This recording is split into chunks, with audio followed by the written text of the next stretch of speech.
नमस्कार, आप देख रहे हैं ग्रेटर जम्मू और मैं हूं आपके साथ Neetu Singh. Jammu Kashmir UT legislative assembly में आज फिर से एक बार एनसी की तरफ से ये मुद्दा उठाया गया कि पाकिस्तान के साथ भारत को एक बार बातचीत करनी चाहिए। इस पर क्या कुछ कहना है, आइए जानते हैं। एनसी के एमएलए और साथ ही साथ पीडीपी के एमएलए भी मौजूद थे, हमने उनसे भी बातचीत करने का प्रयास किया। तो आइए जानते हैं दोनों का इस पर क्या कुछ राय है। करनी चाहिए, उसमें क्या शक है? क्यों करनी चाहिए? करनी चाहिए। अगर आप हालात को ठीक करना चाहते हैं, बाहर पे लोग नहीं मरने चाहिए, हमारे सीरिया नहीं मरे, हमारे फौजी नहीं मरने चाहिए, तो जरूरी है बातचीत करना। सर साहब, क्या बिना बातचीत के मसले हल नहीं हो सकते? बिना बातचीत की बंदूक से हुआ बंदूक से 4 जंगे लड़ी पाकिस्तान हिंदुस्तान में, क्या निकला?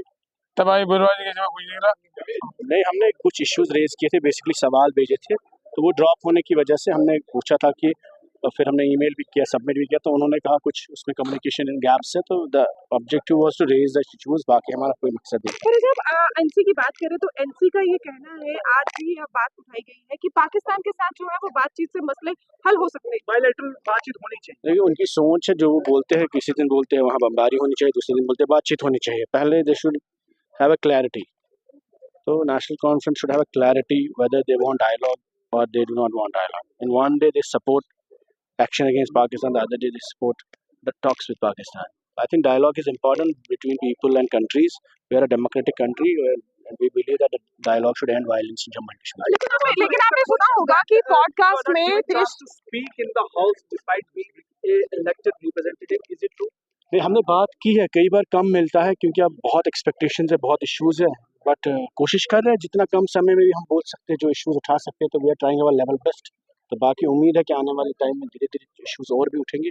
उम्मीद यह है कि देखिए, हम अपोजिशन में 3-4 ही लोग हैं, बाकी एनसी और बीजेपी अगर आप देखें तो ये डबल इंजन वाली सरकार है, उनकी यूटी है और इनकी गवर्नमेंट है, तो आपस में ही लड़ते रहेंगे तो हम जैसे लोगों को स्पेस कहाँ मिलेगी फिर? लेकिन अगर बातचीत की जाए जिस तरह से, अगर ये कहा गया था, पॉडकास्ट भी आपने सुना होगा देश के प्रधानमंत्री नरेंद्र मोदी जी का, उन्होंने ये कहा था कि पाकिस्तान का जो हाथ है वो देश के विभिन्न हिस्सों में, अगर कहीं पे भी कुछ टेररिस्ट का अटैक होता है तो पाकिस्तान का सीधा जो है राब्ता उस अटैक के साथ रहता है। वो फॉरेन पॉलिसी के इश्यूज है, प्राइम मिनिस्टर साहब ने जो बोला होगा उनका अपना व्यू पॉइंट है, और फॉरेन पॉलिसी जो मुल्क की है, तो आई थिंक हम लोग भी यही चाहते हैं कि जम्मू कश्मीर की आवाम सफ़र ना करे।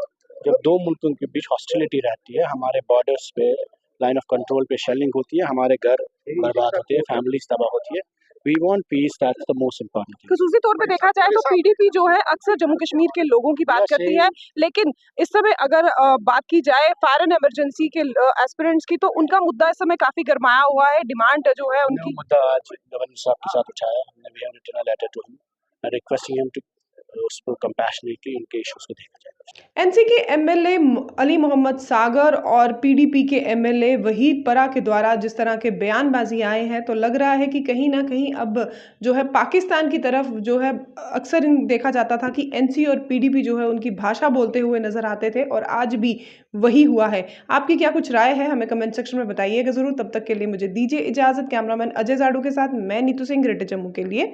धन्यवाद।